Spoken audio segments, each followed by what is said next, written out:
बौद्धि धर्म नाम के बौद्ध भिक्षु ने खुद कहा है कि मैं ये आर्ट इंडिया से लेके गया था। उसमें कैरली पेथ नाम करके इसको जाना जाता था। कराटे जब जापान से हम लोग आए खरीद के यहाँ यहीं से सीख करके ले गया, आज हम वहाँ से खरीद रहे हैं। तो ओलंपिक में है, मगर दुर्भाग्यवश है कि हमारे इंडिया में कुछ ऐसे लोग हैं जो इसको गुमराह करके रख दिए हैं। वरना एक ही फेडरेशन था, एक ही दिशा में सब चल रहे थे और मार्गदर्शन एक ही था। फिर दो फेडरेशन बना, तीसरा बना, चौथा बना, ये सब क्या हो रहा है? तो सरकार को तो इसमें देखना चाहिए। अरमान दत्त नाम करके एक हमारा स्टूडेंट था जो ब्लैक बेल्ट सेकेंड डिग्री था, बहुत ही अच्छा गुड डिसिप्लिन में। तो उसका हम लोग यादगार में, आज वो हमारे बीच में नहीं है, ईश्वर के प्यारे हो गए, उसका श्रद्धांजलि देने के लिए हम लोग एक कराटे का छोटा सा प्रोग्राम रखे हैं। जोहार, नमस्कार। इंडोर गेम्स के ज़माने में जहां बच्चे अपने मोबाइल्स पे लगे हुए हैं, उस गेम्स के ज़माने में आज आउटडोर गेम्स में जो सबसे ज़्यादा लोकप्रिय था आज से 2 दशक पहले, मैं बात कर रहा हूं जूडो, कराटे जैसे आउटडोर गेम्स की, जिसमें कि संपूर्ण शारीरिक विकास के साथ साथ व्यक्तित्व का भी विकास हुआ करता था। वो खेल आज किस स्थिति में है, युवाओं में, बच्चों में उसके प्रति क्या रुझान है, इसके बारे में आज हम बात करेंगे। Indian school of martial arts की टीम के साथ में, हमारे साथ में Indian school of martial arts की पूरी टीम मौजूद है। उसके राष्ट्रीय प्रमुख से लेकर के झारखंड के जो प्रमुख प्रशिक्षक हैं वो सारे कोई हमारे साथ में यहाँ पर उपस्थित हैं। Indian school of martial art के निदेशक सर, राष्ट्रीय प्रमुख विमल आनंद नाग सर बहुत बहुत स्वागत है आपका। आज के समय में कराटे की स्थिति के बारे में आप बताइए। जब ओलंपिक में बहुत सारे खेल को लिया गया, उसमें कराटे आज कहाँ पर है, और Indian school of martial arts के बारे में भी संक्षेप में परिचय बता दीजिए।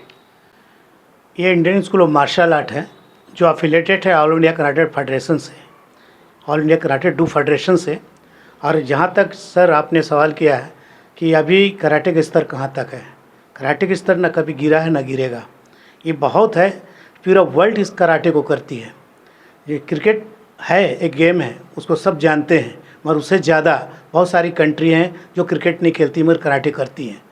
और कराटे में फिजिकल, मेंटल, स्पिरिचुअल डेवलपमेंट होता है, इसलिए सरकार भी स्कूल में कंपलसरी कर दिया है और पहले से ज़्यादा कराटे का स्तर बहुत ऊंचा हुआ है। चाहे ये ओलंपिक की बात हो तो ओलंपिक में है, मगर दुर्भाग्यवश है कि हमारे इंडिया में कुछ ऐसे लोग हैं जो इसको गुमराह करके रख दिए हैं। वरना एक ही फेडरेशन था, एक ही दिशा में सब चल रहे थे और मार्गदर्शन एक ही था। फिर दो फेडरेशन बना, तीसरा बना, चौथा बना, ये सब क्या हो रहा है? तो सरकार को तो इसमें देखना चाहिए। जब एक ही फेडरेशन है तो उसमें सुधार हो। अगर कोई प्रेसिडेंट डेट कर जाता है तो उसकी कुर्सी खाली होती है, प्रेसिडेंट चला जाता तो उसकी जगह प्रेसिडेंट आना चाहिए। सेक्रेटरी चला गया तो उसकी जगह सेक्रेटरी आना चाहिए कि एसोसिएशन पूरा बदल जाए। ऐसा नहीं होना चाहिए। इसलिए बच्चे गुमराह हो पाते हैं कि हम कहाँ जाए और कहाँ नहीं जाएं। All India karate do federation एक ही बॉडी थी और आज भी है, और आज इसका केस कोर्ट में है। और जहाँ तक है कि हम लोग ये भी जानना चाहते हैं, ये हम लोग को पूरा विश्वास है कि न्याय होगा और कोर्ट सही न्याय करेगी। कराटे की दुनिया में ये खिलाड़ियों के बीच में इस तरह की स्थिति क्यों हुआ कि कराटे के जो लोग हैं, जो फेडरेशन के लोग हैं, वो इस तरह से ऐसे टूट करके अलग अलग संगठन बना लिए? इसके पीछे क्या कारण देखते हैं? कारण बहुत सा हो सकता है, उनकी निजी स्वार्थ है सर। जब हमें बच्चे को हम सिखाते हैं तो कभी ये नहीं सिखाते हैं, हम काता विभिन्न प्रकार का सिखाते हैं, फाइट सिखाते हैं, मगर हम ह्यूमन रिलेशनशिप भी तो सिखाते हैं। तो भाईचारगी सिखाते हो तो एक दिशा में होनी चाहिए ना, कि अलग अलग दिशाओं पे क्यों होना चाहिए? बच्चों को क्यों गुमराह किया जाए कि ये फेडरेशन है, ऐसा है? वर्ल्ड कराटे फेडरेशन एक ही है, ओलंपिक एक ही है, स्टेट या नेशनल जो भी होता है एक ही होता है। 10 नहीं होती है तो 10 क्यों चल रही है? ये सरकार उनसे खुद पूछे, है ना। तो वो गुमराह कर रहे हैं। जब एक ही फेडरेशन थी और है, वो मरी नहीं। अगर वो ख़त्म हो जाती, उसकी जगह दूसरा फेडरेशन बनता तो कोई बात होती। तो जब उसके रहते पर में उसकी सुधार होनी चाहिए, वहाँ से सुधार होना चाहिए। तो हमेशा चेंज। इसीलिए इंडियन ओलंपिक दोनों फेडरेशन को अभी नहीं दी है। 2 क्या 3-4 फेडरेशन हो गए हैं, तो चारों को भी नहीं दी है अफिलेशन। मगर वर्ल्ड में तो है सर, ओलंपिक में तो है, सारे कंट्री के लोग बेनिफिट उसका उठा रहे हैं। हमारे दुर्भाग्य इंडिया में है कि सही नहीं कर रहे हैं लोग, और उसका अपनी निजी स्वार्थ है उनका, बस यही। तो ये जो अलग अलग स्टाइल्स है, जैसे सितोरियो, गोजोरियो, सोतोकान और वुशु और भी कई सारे ताइक्वांडो, किक बॉक्सिंग हैं, तो ये अलग अलग स्टाइल का होना भी कहीं ना कहीं बाधक हो पाता है क्या? नहीं, ऐसा कुछ नहीं है सर। मदर आर्ट तो कराटे ही है, इसी से ही निकला हुआ, और अलग अलग कंट्री है ना, उससे एक नाम ले गया।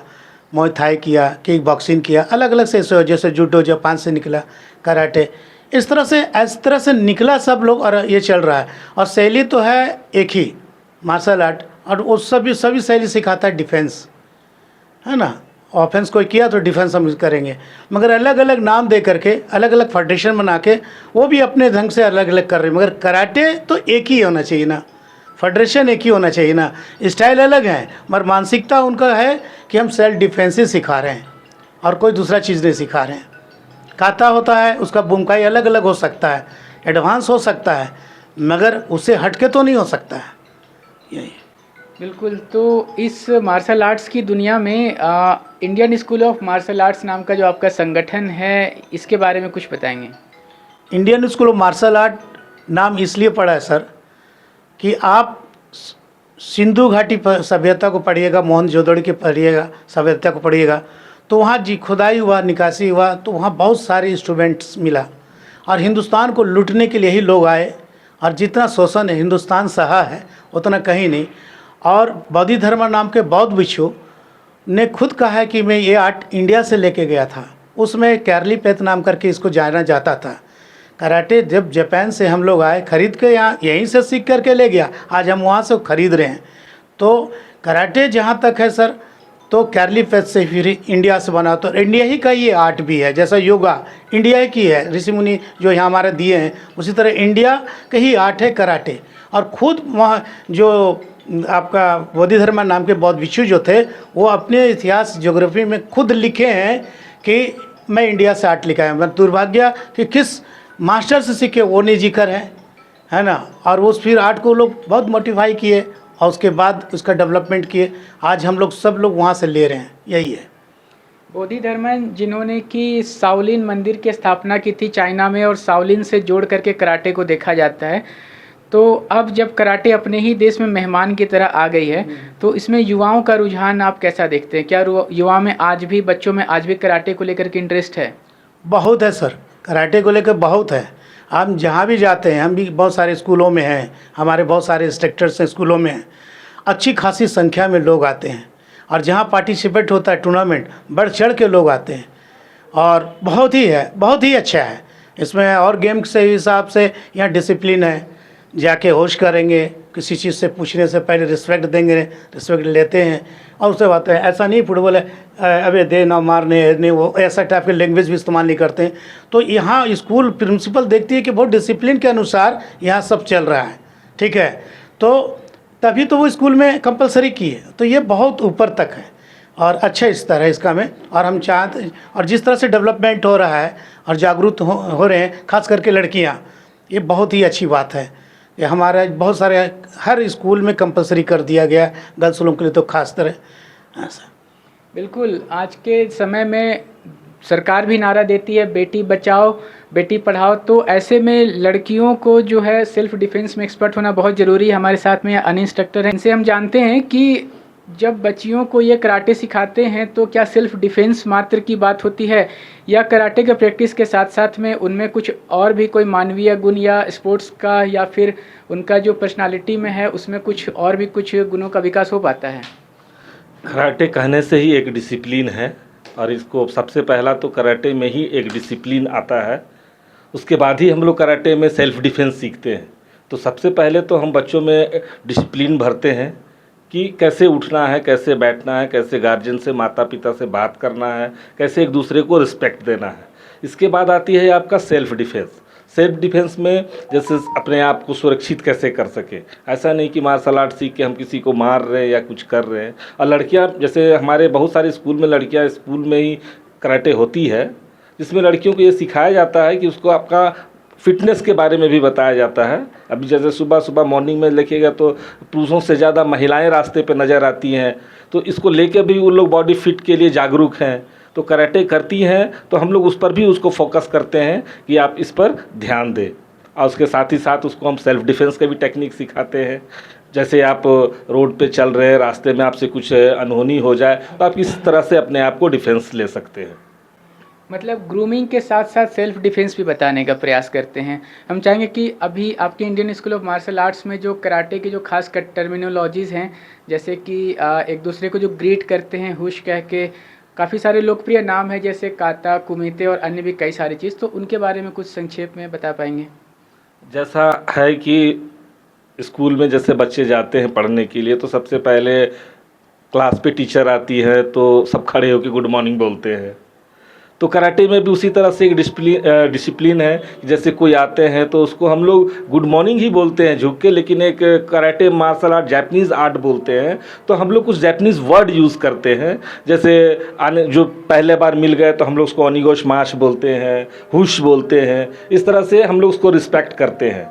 जैसे क्लास ख़त्म हो जाता है तो लोग जाते समय थैंक यू मिस बोलते हैं, तो हम लोग उसी को जापानीज़ में एरिगो तो संसाई सिहान, इस तरह से उसको हम लोग रिस्पेक्ट देते हैं। जो कराटे में जो टर्म्स है जैसे कि बेल्ट दर बेल्ट जो है प्रोग्रेस होता जाता है, तो उसमें इनिशियल स्टेज क्या होता है और फाइनल कहाँ तक लोग बढ़ते हैं और उसको क्या नाम से पुकारते हैं? जैसे सबसे पहले जो स्टार्ट होती है वाइट बेल्ट से, जूनियर बच्चे को हम लोग अभी छोटे से स्टार्ट होता है, तो हर 3-3 महीना का इन लोग का एक सिलेबस होता है।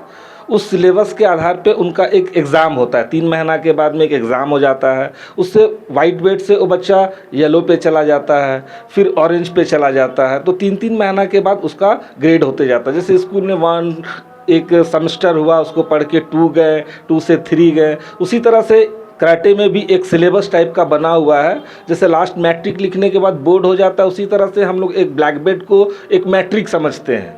मैट्रिक के बाद लोग ग्रेजुएशन करते हैं, तो ग्रेजुएशन करने के जैसा ब्लैक बेल्ट फर्स्ट डिग्री हो गया, सेकंड डिग्री हो गया, थर्ड डिग्री हो गया, फिर मान लीजिए कोई मास्टर करके रिसर्च करने जाते हैं, तो उस तरह से ये आगे सिलसिला चलते रखता है। तो कराटे में ऐसा नहीं है कि कराटे हम शुरू किए तो ये अंत हो गया।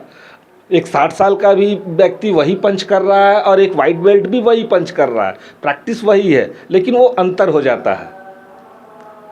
इस तरह से वो ग्रेड बढ़ते चल जाता है। मतलब मैट्रिक के लगभग में मान लेते एक ब्लैक बेल्ट हो गया, और उसके बाद जब और कोई सीखने की चाहत में हो तो वहाँ से वो प्रशिक्षण देने की स्थिति में आ जाता है। एक्चुअली मास्टर डिग्री बोलते हैं। ब्लैक बेल्ट हो जाने के बाद में एक इंस्ट्रक्टर तैयार हो जाता है। मतलब दूसरे को, जैसे बीएड करने के बाद मैट्रिक लिखने के बाद बहुत कोई लोग ट्यूशन पढ़ाते हैं, उसी तरह से यहाँ भी कराटे करने के बाद एक ब्लैक बेल्ट हो जाने के बाद उसको एक ट्यूशन लेने का एक परमिशन मिल जाता है। उसको एक सर्टिफिकेट कोर्स बोलते हैं, इंस्ट्रक्टर ट्रेनिंग लाइसेंस बोलते हैं। इसको पास करने के बाद वो विभिन्न स्कूलों में क्लास लेके वो अपना खुद का रोज़गार भी चला सकता है, अपना जीवन यापन भी कर सकता है। बहुत अच्छी बात कही। अपना एक रोजगार की भी शुरुआत कर सकते हैं। आइए हम फिर से लौटते हैं जो राष्ट्रीय प्रमुख हैं इस ISMA के, उनसे और जानते हैं कि अपकमिंग इवेंट्स क्या होने वाले Indian school of martial arts के। सबसे पहले सर, हमारे बीच में अरमान दत्त नाम करके एक हमारा स्टूडेंट था जो ब्लैक बेल्ट सेकेंड डिग्री था, बहुत ही अच्छा गुड डिसिप्लिन में। तो उसका हम लोग यादगार में, आज वो हमारे बीच में नहीं है, ईश्वर के प्यारे हो गए, उसका श्रद्धांजलि देने के लिए हम लोग एक कराटे का छोटा सा प्रोग्राम रखे हैं जो 8 तारीख को है YMCA में। जो बच्चे आएंगे श्रद्धांजलि देंगे और साथ में कुछ डेमोन्स्ट्रेशन प्रोग्राम रखे हैं। उसके बाद हमारा एक डिस्ट्रिक्ट टूर्नामेंट है, जिस डिस्ट्रिक्ट टूर्नामेंट के साथ साथ उसमें हम स्टेट सिलेक्शन भी करेंगे। फिर स्टेट सिलेक्शन के हमारा जमशेदपुर में या खेलगांव में होगा। ये आपको जून जुलाई आसपास में। उसके बाद हमारा नेशनल है, AICAP नेशनल है, उसका टूर्नामेंट है। फिर हमारा बीच में है एक कैंप है Indian school of martial art का, जो सारे ब्लैक बेल्ट तक जितनी भी डिग्री है 5 डिग्री 6 डिग्री तक सब वहाँ पर आएंगे। उनको ट्रेनिंग दिया जाएगा, इंस्ट्रक्टर लाइसेंस दिया जाएगा कि फिर आप किस तरह से आप जाके स्कूलों में और अच्छी तरह से ट्रेनिंग दे सकते हैं। इससे ट्रेनिंग लेना भी बहुत ज़रूरी है उनको। इस तरह से जो इस इंटरव्यू को देख रहे हैं और कराटे की दुनिया से नहीं जुड़े हैं, उन्हें आप कराटे की तरफ से कोई संदेश देना चाहेंगे ताकि वो भी कराटे का प्रशिक्षण लें? सबसे पहले आधुनिक युग में आज हम लोग 21वीं सदी में पैर तो रखे और चल रहा है। जैसे जैसे टेक्निकल बहुत एडवांस हो रहा है, बहुत हम लोग मतलब IT सेक्टर की ओर जा रहे हैं, आर्टिफिशियल इंटेलिजेंस टेक्नोलॉजी की ओर जा रहे हैं। तो इसमें जितने ज़्यादा जा रहे हैं तो हमारे बच्चे इन्वॉल्व तो ज़रूर हैं, बहुत एडवांस पढ़ रहे हैं, बस अभी आके मोबाइल में फंस जा रहे हैं। आधा से अधिक समय स्कूल से आने के बाद पूरा समय वहीं दे रहे हैं, फिजिकल एक्टिविटी कुछ नहीं हो रहा है, आँख कमज़ोर होते जा रहा है, ठीक है, और डिसिप्लिन में भी ख़त्म हो जा रहा है। माँ थोड़ा सा लूट ली या कुछ मोबाइल ले ली, बस चिड़चिड़ाना, कुड़कुड़ाना, ये सब होना है। तो ये ठीक बात नहीं है। हम चाहते हैं पूरे फैमिली मतलब पेरेंट्स को कि अपने बच्चे को कम से कम 45 मिनट से 1 घंटा अवश्य टाइम दीजिए। आप अपने बस्ती पे कुछ इवेंट रखवाइए, अपने स्कूलों में कुछ इवेंट एक्स्ट्रा करवाइए, कहीं कहीं समर कैंप अभी स्टार्ट होगा गर्मी में, वहाँ भेजिए, ठीक है। और आप कोई ना कोई स्पोर्ट्स में ज़रूर डालिए। अगर कराटे में नहीं आते, कराटे में आने से फिजिकल, मेंटल, स्पिरिचुअल तो होता ही होता है, मगर एक सेल्फ डिफेंस सीखता है जो बहुत ज़रूरी है, खास करके लड़कियों को, लड़कों को, दोनों को। तो हम चाहते हैं वहाँ भेजें तो 2 बेनिफिट होगा उनको। धन्यवाद। तो बेहद रोचक है, कराटे की दुनिया स्पोर्ट्स की दुनिया ही होती है ऐसी जहाँ की लोग भावनाओं से बने होते हैं और जज्बे से अपने लक्ष्य को पाते हैं। और कराटे एक ऐसा है खेल जिसमें कि न सिर्फ व्यक्तित्व का विकास होता है बल्कि जीवन जीने के लिए जो आवश्यक गुण है उनका भी विकास हो जाता है। Indian school of martial arts के टीम से आज हमने बात किया। अगर आप भी कराटे का प्रशिक्षण पाना चाहते हैं तो कांटा टोली स्थित YMCA में यहाँ आकर के कराटे का प्रशिक्षण और जो भी सेल्फ डिफेंस के गुण है वो आप सीख सकते हैं। ऐसे ताज़ा तरीन अपडेट्स के लिए बने रहें हमारे संग। कैमरा के पीछे से मेरा सहयोग कर रहे सहयोगी के साथ मैं विजय दत्त पिंटू, रांची।